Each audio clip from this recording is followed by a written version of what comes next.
Assalamualaikum. Semangat. Sahabat-sahabat sosial media, apa khabar anda semua? Hari ini hari Minggu, malam Isnin.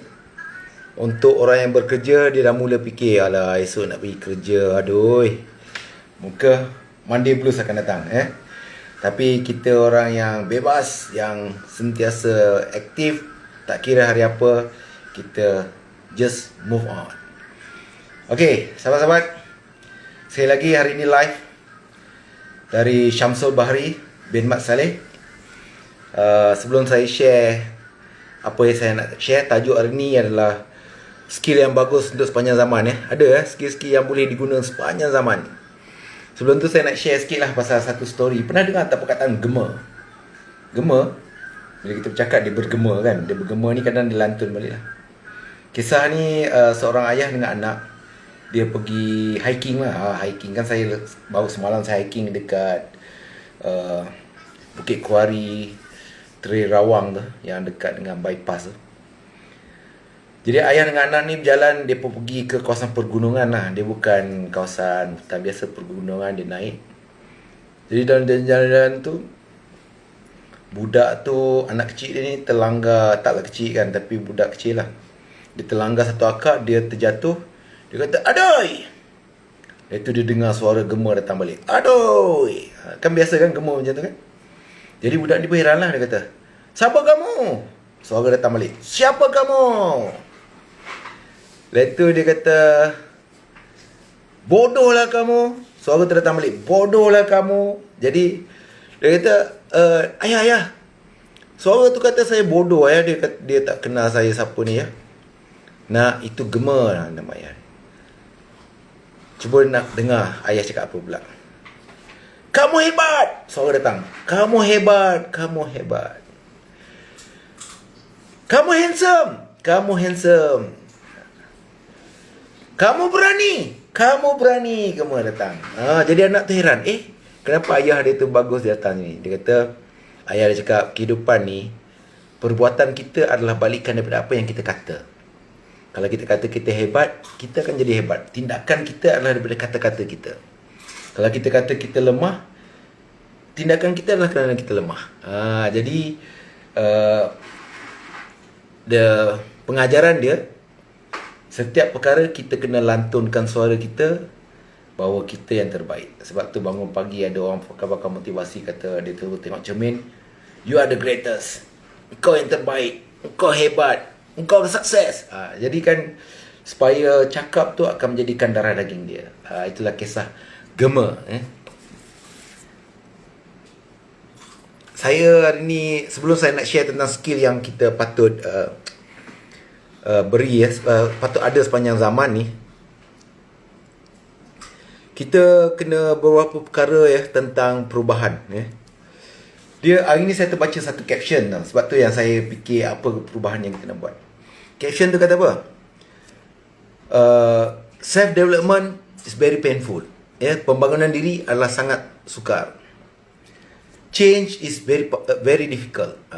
Dia kata perubahan juga adalah sukar. But staying put in one place is worse.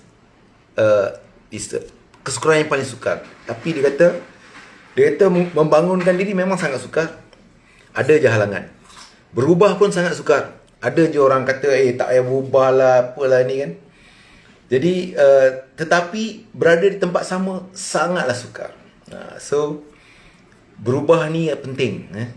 Jadi, apa perkara-perkara yang kita kena quit sekarang? Sebabnya kita nak cerita pasal skill tadi, kita mesti cerita benda yang kita perlu berubah. Ini iPhone Gifted World Malaysia. You all banyak tak dapat tentang kisah orang nak bagi free iPhone? Dia ada IG. Dia kata nak bagi free iPhone. Dia ada dalam 100 posting. Tapi dia tak ada follower. Dia sendiri tak follow orang. Can you imagine kalau you bagi satu benda yang free, kalau genuine, mesti ramai orang follow, betul? Semua orang nak. Tapi tak ada orang follow dia. Itu maksudnya apa? Saya pun pelik. Baru ni ada seorang lagi, dia kata dia nak bagi $5,000. Saya kata, saya cakap terus-terang, kau ni scam lah. Dia kata, no, I'm real apa semua kan. Tapi menariknya bila saya cek sebelum nak dapat duit tu kena bagi dulu $30 kat dia. Saya kata, my god, kau nak bagi $30, dia kata untuk 3,000 orang yang follow dia. Saya kata, kau dulu dah kaya dulu, baru nak bagi orang 5, itu pun belum tentu bagi. Dia kata dia real. Saya kata, kalau kau real bagi duit, kalau betul-betul testimoni kau ada orang dapat duit, tentu kau ramai follower. Tapi dia tak ada follower. Follower dia adalah sikit lah, 100, 200, itu pun tak pasti betul, genuine tidak. Jadi di situlah kita nak kena scammer ni tau. Minta maaf lah, ni iPhone Gifter World Malaysia ni, makna macam bagi gift iPhone ni lah. Saya tak berani nak komen, tapi itu pandangan saya peribadi. Ya. Okey, apakah perkara-perkara yang kita kena quit sekarang? Satu, tuan-tuan sekalian, benda yang paling ketara sekali, berfikir-fikir. Tahu tak berfikir? Kalau bahasa Jawa ni, overthinking. Kita nak buat sesuatu kan, aku boleh lah kan, aku buat jual kan, orang lain dah jual dah benda sama. Kerang benda belum buat lagi. Dia dah fikir dah kan, aku join kan, aku kena tipu lah. You faham tak? You belum lagi buat, dah terlampau fikir-fikir. Overthinking, kena quit overthinking. You buat atau tak buat, simple. Jadi jangan fikir-fikir ya. Alah kan aku buat kan tak sedap. No. Nak buat atau tak nak buat? Simple. Stop overthinking. Ya. Dan takut perubahan. Perubahan ni pasti berlaku. Kita sendiri pun berubah. Daripada dulu kita dilahirkan, kita berubah dari bergolek-golek, kemudian kita berubah kepada boleh merangkak, daripada merangkak kita boleh berdiri, daripada berdiri kita boleh berlari, berjalan boleh berlari, dan kita membesar. Kita berubah. Secara nature pun kita berubah. Ya. Rambut kita hitam jadi berubah. Jadi apa nak takut perubahan? Perubahan is part of our life. Cuma kadang-kadang ni kan orang takut berubah sebab dia berubah seorang-seorang. Contoh suami isteri. Sebagai contoh je jangan salah faham Suami isteri ni dua orang yang liberal, yang tak ambil kisah. Dia orang Islam tapi tak ambil kisah tentang solat, tentang apa. Jadi satu hari tu suami dapat hidayah. Suami mula solat tapi isteri belum lagi. Jadi dia akan dapat tentangan daripada isteri dia. Itu maksud saya dia takut berubah. Jadi berubah ni kena berubah dengan diri kita dulu. Kemudian kita pelan-pelan tarik orang berubah bersama dengan kita. But jangan takut pada perubahan. Sebab perubahan is part of our life. Dunia berubah. Dulu kita boleh terbang seluruh dunia, sekarang dah tak ada dah. Dah tak boleh terbang seluruh dunia. Dulu kita boleh jalan bebas, sekarang tak ada dah. Dulu Malaysia ni 24 jam kedai mamak buka. Sekarang dah pukul 12 malam dah tutup dah. So dunia berubah. Takkan kita tak berubah? Kita kena berubah. Saya cerita pasal tutup pukul 12 malam ni, saya sangat setuju lah. Kalau semua kedai, tak ada kedai 24 jam, semua kedai tutup pukul 12. Kalau lebih awal lagi bagus, 11 ke 10 kan. Tapi kita fikirlah kesian lah orang menjaga. Tapi kena tutup awal tu supaya memberi ruang kepada orang untuk berehat. Jadi orang akan berehat. Jadi kita tak perlulah berjaga sampai tengah-tengah malam. Kadang fikir-fikir it's a good change. Satu perubahan yang bagus. Jadi jangan takut pada perubahan. Perubahan is part of our life. Kita terima atau tidak, kita tetap akan berubah. Ingat tadi saya sebut, kita semakin tua. Umur kita semakin meningkat. Jadi kita automatik berubah. Pemikiran kita berubah. Kenapa kita berubah pemikiran kita? Sebab kita dapat pengalaman yang berbeza. Benda yang kita baca, persekitaran kita berubah. Jadi kita automatik berubah. Jadi itu perubahan yang berlaku secara nature. Jadi kita kena buat satu perubahan yang drastik pada kita. Sebab this is part of our life. Jangan takut berubah. Satu lagi benda yang kita kena berhenti, kena change. Living in the past. Hidup zaman yang lepas. Itu selalunya orang yang dah berjaya, dah sukses, dia akan selalu fikir yang lepas. Katalah dia contoh orang makan gaji, dia seorang pegawai atasan. Bila dia pencen kan, dia jadi sunyi tau. Dia sunyi, tak ada kenalan kan. Kemudian mungkin dulu dia duduk di kawasan kuartus kerajaan yang memang rumah banglo mewah, tapi bila dia pencen, dia duduk di tanah tanah lot ataupun memang masih lagi besar, masih lagi mewah, tapi dia tempat tu dia tak pernah ada. Dia orang baru. Jadi orang pun tak pandang dia. Jadi faham tak Jadi kita ni kita nak tak nak kita akan mula terfikir dulu aku diraikan. Jadi itu memang lumrah.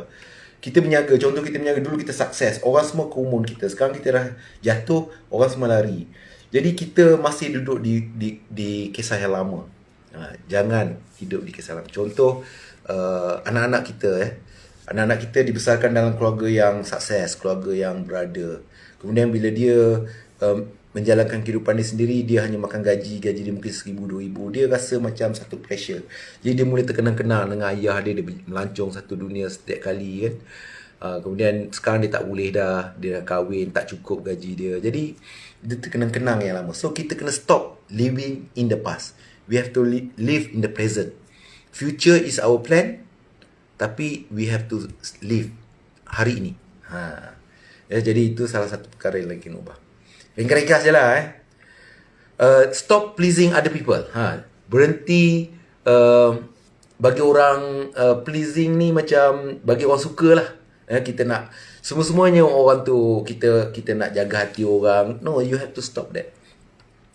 Benda ni ialah kalau dia betul dia kita hormat dia tak ada masalah, tapi kita tak perlu please dia. Kita tak perlu nak bagi sanjung dia sampai teruk sangat. No, we acknowledge dia ada pangkat, ada status, tapi kita tak perlulah sampai kena dia suruh buat apa, ya. Jadi no, this is not a way of life. Kita kena berhenti asyik ikut cakap orang. Orang kata pleasing orang. Please orang ni maksud dia ikut bagi orang suka. Kita kena berhenti bagi orang suka. Itu memang pastilah Dan takut berbeza. Bila kita berubah, kita jadi berbeza tau. Jadi orang takut berbeza. Jangan takut berbeza. Kalau you biasa tengok dekat IG, dekat Facebook, selalu ditunjuk gambar orang ramai pergi ke arah sini, dia seorang je pergi ke sini. Jadi orang akan tanya, dia tu pergi mana? Dia tu pergi mana? Jadi orang kadang takut bila dia jadi berbeza. Contoh kita bekerja keras ni. Bekerja keras, kita solat di hampir musafir, tak musafir, tapi kita solat di masjid-masjid berbeza. Jadi kita punya karya tak kenal kita masuk masjid kita sebab kita masjid di tempat lain dan berubah-ubah tempat. Jadi orang mula kata, dia ni tak datang masjid. Itu biasalah. Kita tak datang masjid, cuma dekat masjid karya kita tak pergi. Sebabnya kita berniaga, kita keluar. Jadi kita solat di tempat yang mana kita usaha niaga kita. Jadi kadang-kadang orang dia takut, dia kelekas nak balik, nak tunjukkan yang dia ada di masjid. No.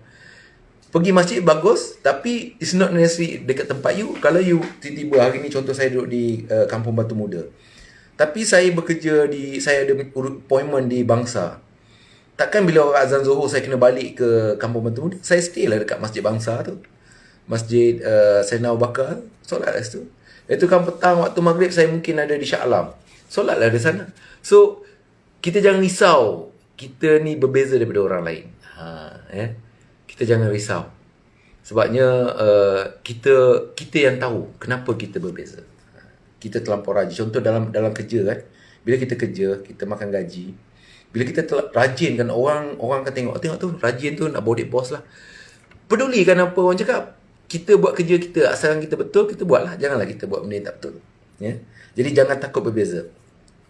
Dan kita jangan takut yang kita ni hidup kita kita fikir kita tiada tujuan. Kita duduk fikir, alah aku ni apa tujuan hidup aku. No.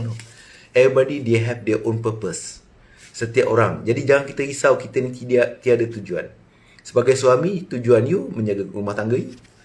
You jaga keluarga you. Sebagai seorang isteri, tujuan you nak besarkan anak.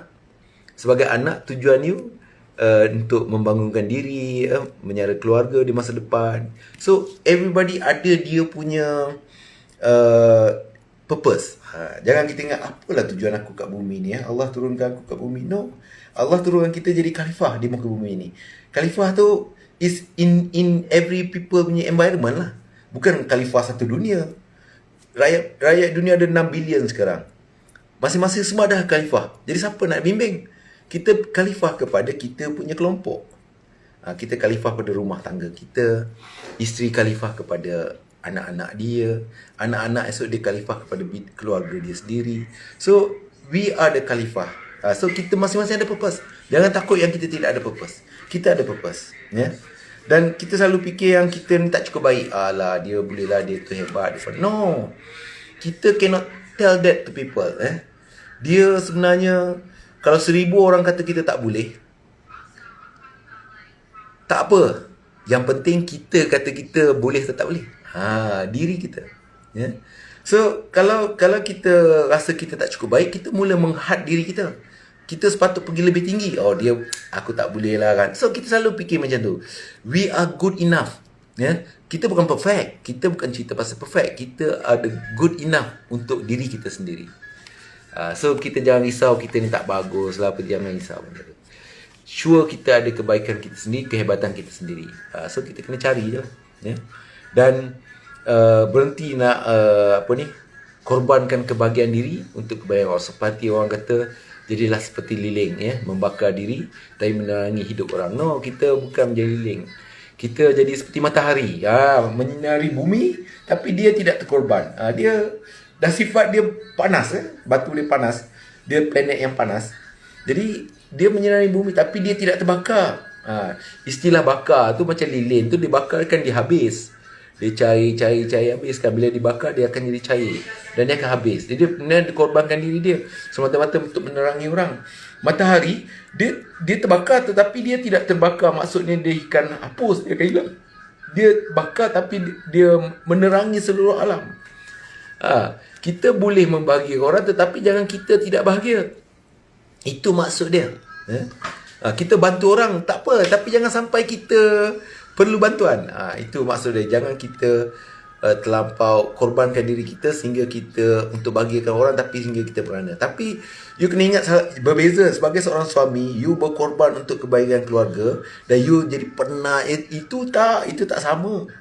Itu sebenarnya untuk kebahagiaan you bersama. Sebab bila keluarga you bahagia, you pun bahagia. Jadi itu berbeza. Maksud saya ni sesuatu yang you buat, you tak ada benefit pada you balik. Janganlah. So this is a simple perkara-perkara yang kita kena ubah.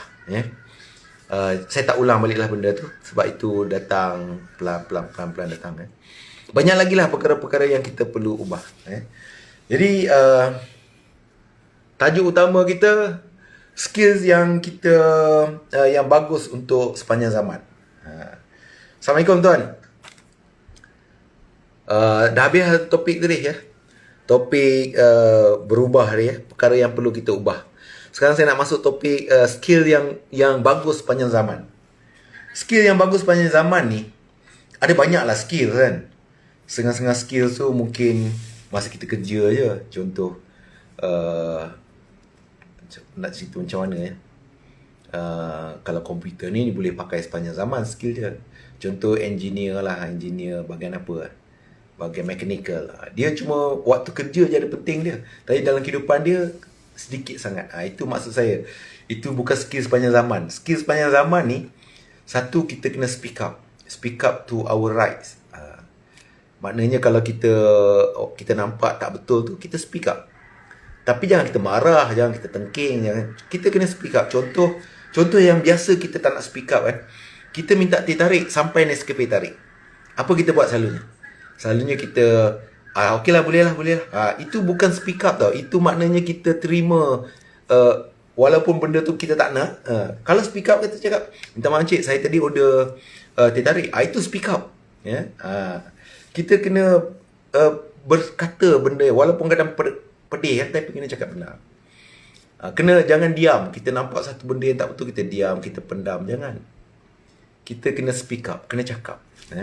Contoh makan gaji. Saya ambil satu contoh yang senang, makan gaji. Kalau saya dulu makan gaji, saya nak dapat gaji yang saya nak, saya tanya bos saya, bos, saya nak gaji banyak ni, apa perlu saya buat? Berbeza. Selalu kita kata komplain, gaji saya sikit, tak cukup, tak adil lah, orang tu dapat banyak. No.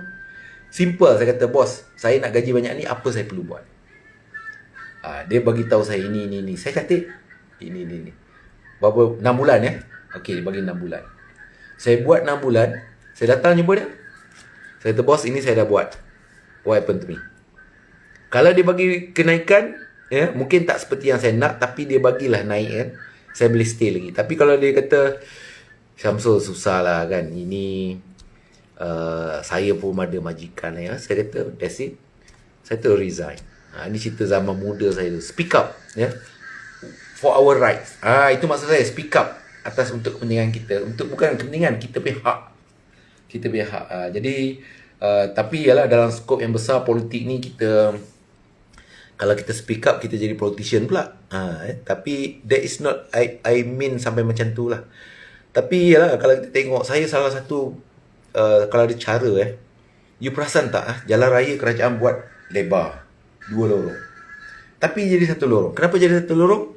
Sebab pentadbir letak kon dekat separuh jalan tu. Sebab tujuan dia letak kon supaya orang jangan parking. Tapi masalahnya jalan jadi sempit. Padahal kita dah buat lebar dah. You tengoklah kat mana. Saya minta maaf cakap lah. Kalau you pergi dengan KLIA pun sama aja. Lorong ni 4 lorong besar, tapi dia letak kon kat tepi dekat airport tu kan. Jadi supaya orang tak boleh parking tepi. Sepatutnya tak boleh parking tu, you letak signboard tak boleh parking. Dan authority kena datang saman. Kalau kata worst case claim kereta tu. Tapi dia malas buat kerja, dia letaklah kon tu. Dia letak kon tu dan dia supaya mudahkan kerja dia. No, it's wrong. By right kita dah buat jalan besar, dah baguslah kerajaan buat orang besar. Authority kena play part dia supaya orang tak parking tepi jalan tu.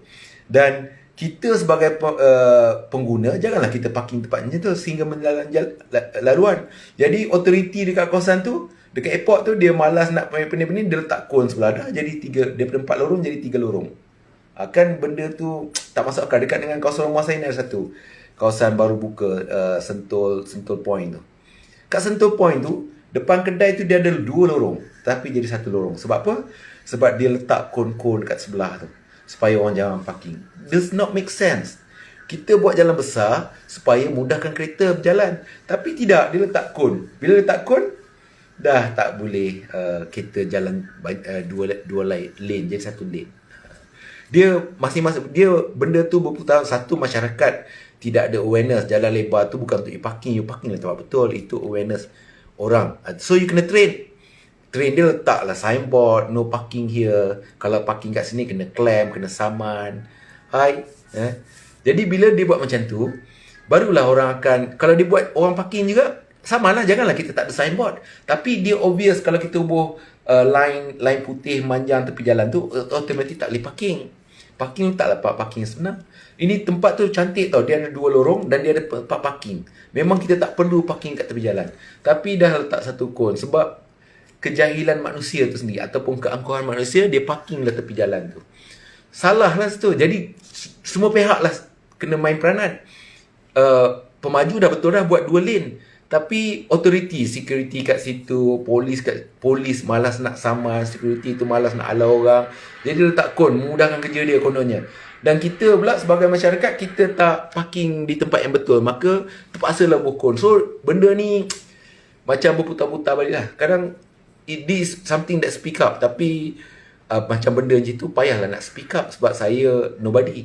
Saya nak bagi tahu dekat bandaraya pun payah, kan? Sebab saya, who are you, dia kata kan. So tapi speak up maksudnya ada peluang kita cakap. Itu skill yang kita kena ada. Kena berani speak up. Dulu saya pernah post sekali dekat LRT Jamek tu, ada kebocoran tu. Bila air hujan, air bocor, nobody repair. Tapi dia letak baldi kat situ, tak ada air hujan. Come on, this is developed country. Benda tu kena repair lah. Saya post lah, saya tag pada bandaraya, tapi no action taken. Saya tak tahu siapa yang punya bangunan. Kalau you tengok dekat KLIA pun sama. Dia ada kawasan yang bumbung bocor, tak ada repair. Malaysia ni, dia bagus dalam membangun satu perkara, tetapi maintenance dia fail. That is how I speak up. Tapi saya tak ada channel yang betul lah untuk speak up. Tapi but that is masuk salah satu skill yang kita kena ada, speak up. Speak up for our rights. Kalau kita contoh, kita beratur, orang beratur, tiba-tiba ada orang potong, kena suara, cik, kena belakang. Kalau saya tegur je. Dia nak jenggi-jenggi lah. Dia kata kena tegur, kena belakang. Dia mana boleh potong queue? Itu salah satu contoh speak up. Kadang kita kata, biarlah, tunggu je lah. No, that's wrong. Speak up. Dekat restoran, kita order roti canai, roti kosong, dia sampai roti telur. Tak apalah, boleh lah. No, it's wrong. Speak up, kena cakap, saya tak order roti telur ni, cik. Nanti kedai pula kata apa? Dah buat dah. That is your problem. Bukan saya problem. Selalu kan kita minta mi goreng sampai kucing goreng. Dah cik, dah buat dah cik. Dah buat, itu masalah kau. Buatlah lah. Jadi itu maksud speak up. Kita kena belajar benda tu. Ini skill ni sangat bagus ya. Yakin pada diri sendiri. Yakin, di sebenarnya kalau you pernah tengok saya sebelum ni saya ada sharing tentang bagaimana nak yakinkan diri sendiri. Satu, pertama, tegak. Ya, tegaklah, kemudian jangan gelisah. Gelisah ni bila bercakap kita goyang kaki atau gelisah lah tu. Itu pegang-pegang pen, tarik ni macam ni. Itu gelisah. So kita kena confident. Dan bila kita bercakap dengan orang, kita macam lean ke depan sikit. Itu yakin. Adalah cerita bagaimana nak tampil yakin tu. Kalau you scodeng dekat saya punya wall, dekat IG ni, you akan jumpa saya punya kisah bagaimana nak tampil yakin. Kemudian kena kenal diri kita. Ya, kenal diri kita ni maksudnya kita ada kelebihan tapi kadang kita tak perasan. Kadang-kadang kita kena tanya pasangan kita lah. Tanya isteri, sayang, apa I punya kelebihan? Dia tanya dia. Ataupun tanya kawan-kawan apa kelebihan. Jadi bila kita bertanya kelebihan, kita tahu kelebihan, kita gunalah kelebihan kita. Itulah nak tahu maksudnya kenal diri tu. Bukanlah kenal diri tu kita ni datang daripada mana. Tidak, itu memang semua orang tahu. Tapi kenal diri ni maknanya tanya kawan apa kelebihan. Contoh saya ya. Saya dulu tanya. Saya ni sebenarnya saya dapati, saya kalau cakap dalam public, ada 100 orang ke 40 orang ke, walaupun 2 orang, 3 orang, saya bercakap di depan masyarakat, saya berdiri atas stage, ya, tak kira lah berdiri di depan, saya dapat convincekan orang, yakinkan orang. Itu kelebihan saya. Tapi kalau one to one ni, saya kadang-kadang kurang sikit meyakinkan. Tapi dalam bisnes saya kena buat jugalah mula-mula macam tu. Sebabnya takkanlah kita bisnes betul-betul kita ada ramai customer. Kita buat seorang dulu, seorang-seorang, lepas tu pelan-pelan kita panggil lah customer kita datang, kita bagi briefing, bagi cerita pasal produk kita. So this is my skill. Salah contoh. Ada orang skill dia boleh seorang-seorang. So kita combine lah. Kau skill seorang-seorang, kau carilah seorang-seorang bawa sini. Kita skill besar, ramai. Contoh. Jadi kita kena kenal diri kita. Contoh, masakan. Ada orang dia skill dia masak, dia bukan menjual. Dia tak kerti nak marketing, tapi dia boleh masak. Dia kena carilah orang yang pandai marketing. Mungkin suami dia ke, anak dia ke, atau kawan dia ke. Carilah orang marketing, dia masak. Jadi kalau dia masak, dia duduk tepi jalan, dia tak tahu marketing, masak sedap pun orang tak datang makan. Perlu ada marketing. Dulu ada satu case lah, itu saya join satu seminar dia share. Saya just share lah, saya tak kenal orang tu. Orang tu buka satu kedai makan. Kedai dia lengang, tak ada orang. Jadi satu hari tu dia pergi bertanya dengan satu guru lah. Guru tu kata, orang tahu tak kau menjaga? Ada cakap siapa? Tak ada, dia tak bagi tahu orang. Jadi kenapa? Sebab dia tak kerti marketing, dia cuma tahu masak. Masakan dia memang sedap, tapi tak ada orang pergi. So guru tu ajarlah macam mana nak bagi tahu orang. Dengan gunakan FB ads lah, dia gunakan sikit tentang iklan-iklan. Jadi orang tu buat penuh kedai dia. Jadi itu maksud saya, skill ni kita kena tahu apa skill kita. Kalau kita skill marketing tapi kita tak kerti buat, macam mana kita nak? Kita kena hire lah orang. Kalau kita contoh kita nak buka restoran, kita boleh marketing, boleh panggil orang, tapi kita tak pandai masak, kita hire orang. Itu maksud saya, kita kena tahu diri kita, apa kelebihan kita. Itu salah satu contoh. Nisa Chai, apa nama sebenar ya? How are you? Okay, yang keempat kena be a good listener. Good listener ni, dia ada satu istilah. Kalau dalam coaching dia kata, listen without judging. Kita mendengar tanpa kita judge orang tu. Itu maksud listen dengan betul. Listen yang pendengar yang baik. Pendengar yang listen without judge ni, pernah tak dengar kalau orang cerita kan, contoh dia mengadu hal dia kan, dia kata dia tak ada duit lah, sebab ini paling ketara. Kita dah judge dia, mana tak kerti simpan duit dalam hati kita. Kadang-kadang kita dah kata, dia ni nak pinjam duit lah ni. Dalam hati kita cakap, kita dengar. Jadi kita takkan jadi pendengar yang baik. Cara dengar yang baik, kita dengar je. Kita tak perlu judge dia. Itu kita dengar-dengar. Sometimes orang ni dia cuma perlukan pendengar. Dia tak perlu komen, dia tak perlu apa-apa rimak. So dengar lah. Jadi pendengar baik, dengar. Pendengar, jadi good listener ni, bagusnya kita belajar benda baru. Macam saya cakap ni, saya tak belajar benda baru. Saya menyampaikan apa yang saya tahu. Kalau saya dengar, saya akan belajar benda baru. Jadi itu maksudnya tu, kita kena be a good listener. Kita dengar, ya.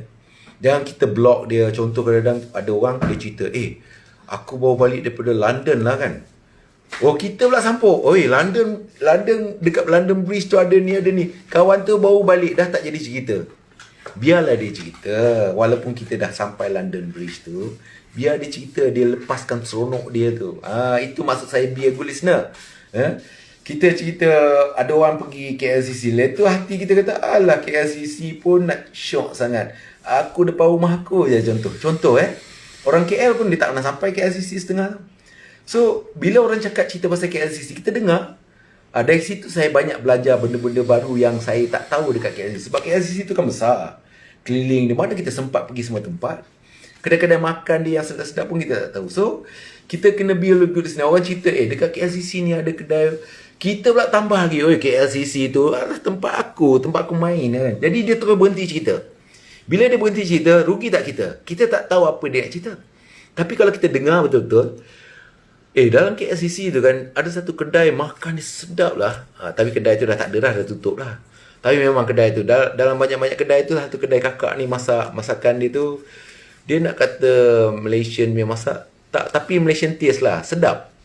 Dulu saya suka, dia tingkat atas kali tu, dia bukan yang bawah punya food court tu, yang tingkat 3 tu, dia ada lagi satu, lagi tingkat 5 ke tingkat 6. Tapi sekarang dah tak ada lah food court kat situ. Dia dah jadi central kat situ kan. Jadi, kalau kita dengar cerita dia kan kita tahu. Kadang-kadang kita boleh dengar, kedai tu kan dalam banyak-banyak kedai tu murah. Kasut yang sama, saya pergi banyak kedai. Ada orang kan jenis dia shopping satu kedai. Jadi kita dengar, kita tahu, kedai ni murah. Lain kali kita boleh pergi situ. Sebab kita tak mampu pergi semua kedai. So that's why kena jadi good listener. Ini skill yang sangat bagus. Kemudian mengurus masa. Mengurus masa ni, kita kena... Skill ni sangat berguna daripada dulu, daripada zaman sekolah, zaman budak-budak, pergi universiti, bekerja. Mengurus masa ni adalah satu skill yang sangat bagus sehinggalah kita mati. Ini skill yang saya cerita yang bagus untuk semua sepanjang zaman ni. Jadi mengurus masa ni, kalau nak cerita urai banyaklah benda-benda ni. Dan berhenti komplain. Asyik-asyik nak komplain ya. You kena ingat speak up dengan komplain berbeza tau. Komplain ni, dia ngek benda yang tak real. Komplain. Ini nak komplain. Panas pun nak komplain. Hujan pun nak komplain. Kan? Faham Itu jalan sesak pun nak komplain. Jam lah. Apalah mereka tak buat. Itu komplain. Speak up ni berbeza. Speak up ni contoh bila you jumpa satu authority, you cakap dengan dia. What you punya opinion. Pasal macam mana nak selesaikan masalah jam. Tapi kalau kita komplain, makna kita ngek. Tapi we cannot do anything. Itu berbeza tau. Speak up dengan complain berbeza. Complain tak cukup gaji. Tadi saya guna contoh makan gaji kan. Aku gaji tak cukup lah. Kita pergi jumpa bos, gaji sikit lah apa. Itu complain. Speak up ni berbeza, bos. Saya nak gaji. Contoh gaji kita sekarang 3,000. Saya nak gaji saya naik 5,000. Apa perlu saya buat? Itu speak up. Kemudian dia bagi list. Okay, you buat ni. Kita senaraikan. Kita siap kerja tu, kita minta balik, bos. Itu hari you janji saya, benda ni saya buat, saya akan dapat 5,000. Sekarang saya dah siap dah. Itu speak up. Komplain berbeza. Komplain, bos, gaji sikit lah. Macam nak buat kerja rajin-rajin. Itu komplain. Berbeza So, kena berhenti komplain. Berhenti komplain ni sangat bagus. Kemudian, lagi satu perkara yang bagus kita ada skill ni, konsisten. Berterusan. Buat satu perkara tu biar berterusan. Kalau berniaga, buka pukul 8 pagi, biar berterusan 8 pagi je. Kalau kita, macam sekarang saya buat live, pukul 11, biar berterusan pukul 11. Macam tu. Itu masuk konsisten. Setiap hari. Kalau katakan kita nak jumpa 5 orang. Konsisten setiap hari jumpa 5 orang. Konsisten adalah satu. Konsisten ni berterusan lah. Jangan, ada istilah lagi satu, hangat-hangat tai ayam. Hari ni beria-ia buat, tapi lalas berhenti. Sebab tu ada orang kata dalam hadis baru sebut, perkara yang kecil buat berterusan lebih bagus daripada buat perkara yang besar tapi tidak berterusan. Tu perkara berterusan tu, maksud dia tu lebih baik baca satu baris ayat Quran setiap hari daripada baca satu Quran satu hari. Hari ni kita duduk baca satu Quran tu, khatam satu Quran satu hari, lepas tu 4-5 tahun tak buat. That is no good. Lebih baik you baca satu baris ayat Quran setiap hari. Jadi dia akan habis juga kan. Kalau kita ambil contoh, satu juzuk ada 20 muka surat. Satu hari satu muka surat, 20 hari habislah satu juzuk. Maknanya 20 hari habis satu juzuk. Kalau kita ada 30 juzuk, kali dengan 30, maknanya 600 hari, khatamlah satu Quran. Lebih bagus macam tu daripada kita khatam satu Quran hari ni, esok tak baca dah. Jadi itu masuk berterusan. Kita beli buku hari ni. Yes, most people lack of confidence to speak up. Speak up ni benda yang is speaking up ni satu benda yang orang takut nak buat. Ya. Contoh, order mi goreng sampai kuih tiaw goreng. Kita boleh lah, boleh. Itu dia takut nak speak up. Lepas tu dia cakap, minta maaf cik, saya order mi goreng tadi. Kalau tuan ada pula kedai orang kita ni, kita minta maaf lah, kedai orang Melayu, saya pun orang Melayu. Dia kata, cik, saya dah masak dah. That is not my problem. I order mi goreng. You boleh check balik bill you pay tulis tadi. Jadi itu maksud speak up, ya. Okay, consistent ni tadi, back to consistent. Maknanya kita kena buat setiap hari. It's better than you buat something big, but it's not every day. So every day kena buat, ya. Bro Ahmad Dhani, welcome, ya. Saya dah nak ujung-ujung dah ni cerita pasal skill yang kita boleh gunakan sepanjang zaman, ya. Satu lagi sabar. Sabar ni berbeza tau. Kalau kita tak buat apa-apa, kita tunggu je, itu bukan sabar. Sabar ni maksudnya kita buat satu bisnes, contoh ya. Kita buat bisnes, hasil belum dapat banyak lagi, kita sabar. Itu betul-betul sabar. Kita makan gaji. Bermula dengan contoh kita eksekutif, kita kena naik pelan-pelan sampai kita jadi manager. Itu sabar tu maksudnya sabar dalam usaha. Bukannya sabar ni tak buat apa-apa, sabarlah, kan? That is wrong. Itu bukan sabar. Contohnya kita tak ada kerja. Tak ada kerja, kita sabarlah, tak ada kerja, kan? That is wrong. Kita kena usaha dapatkan kerja, pergi minta sana, pergi sana, tak dapat. Itu kena sabar. Sabar ni ada kategori sabar dia. Satu, sabar bila tak ada duit. Kedua, sabar bila ada duit. Tiga, sabar bila nak shopping. Kalau you boleh kawal sabar ni, memang you akan jadi, you punya kewangan akan jadi mantap lah, ya. Sebelum ada duit, kita kena sabar. Maknanya kita kena usaha dapatkan duit. Itu maksud dia sabar. Janganlah kita tak ada duit, kita tunggu, kan. Tunggu. Itu salah. Itu bukan sabar yang betul. Sabar tak ada duit ni, kita usaha. Usaha, sabarlah untuk dapat duit tu. Contoh kita target nak dapat 10,000 sebulan. Sekarang ni kita usaha dapat 1,000, sabar. Usaha dapat 2,000, sabar. Itu maksud dia sabar. Kemudian dah dapat duit, kata 10,000 sebulan. Lepas tu dia naik lah 20,000 sebulan. Sabar sebelum belanja. Sabar. Nak beli satu barang, sabar. Sabar. Yeah. Best way to buy things. Kalau you boleh beli 3 kali, baru you beli. Maksud saya ni, kalau you nak beli satu watch lah, Rolex, you boleh beli 3 jam Rolex, baru beli satu. Itu the best lah kalau you boleh amalkan macam tu. So this masuk sabar ni, ya. Jadi dan sabar ni sebelum membeli, kita tengok, kan, jangan terus spontan bayar. Dia kena sabar dulu. Sabar dulu, kan. Contoh kita tengok jam Rolex nak beli, kan. Kita ada duit dah ni. Kata jam Rolex 25,000, kita ada duit dah. Sabar dulu, jangan beli dulu. Kita biar ada boleh beli 3, mampu beli 3 jam Rolex baru beli. Itu maksud saya sabar, ya. So skill ni, skill yang kita perlu ada ni, banyak lagi lah skill ni, tapi saya rumuskan ada 8 skill ni. Saya repeat balik, sebab saya dah agak lama dah ni. Sahabat-sahabat ni dah pukul dah pukul 1 dah ni, ya. Thank you for staying with me, ya. Bro Ahmad Dhani. Dan juga siapa ni tadi dah keluar dah satu. Siapa ni? Nisa. Okay. Dia 8 perkara yang kita kena skill ni. Satu ni speak up, ya. Bagi pandangan kita. Yakin pada diri sendiri. Kena kenal apa kelebihan kita. Jadilah pendengar yang baik, ya. Mengurus masa. Berhenti komplain. Konsisten dan sabar. Jadi ini skill yang sangat bagus pada kita. Jadi apa-apa pun, ilmu yang banyak ibarat pokok yang rendang, tidak ada buah. Kita dapat satu ilmu, kita amalkan, itulah pokok yang ada buah. Dia rendang, dah ada buah. Jadi ilmu ni kalau terlampau banyak sangat pun tak buat pun, jadi kepala kita jadi besar, kan. Jadi kita banyak sangat berfikir. Kita perlu dapat satu ilmu, bertindak. Satu ilmu, bertindak. Jadi insyaAllah, ya, kita Aishis, Mina, I just about to finish my punya live. So insyaAllah kita esok saya ada lagi live. Datang, welcome to I punya live. Share dengan orang. Saya ada post satu stiker, satu poster kata I buat live everyday pukul 11, ya. Jadi itu saja daripada saya. Assalamualaikum warahmatullahi wabarakatuh. Salam sukses. Selamat malam. Tidur dengan nyenyak. Esok bangun pagi dengan penuh semangat. Wallahualam.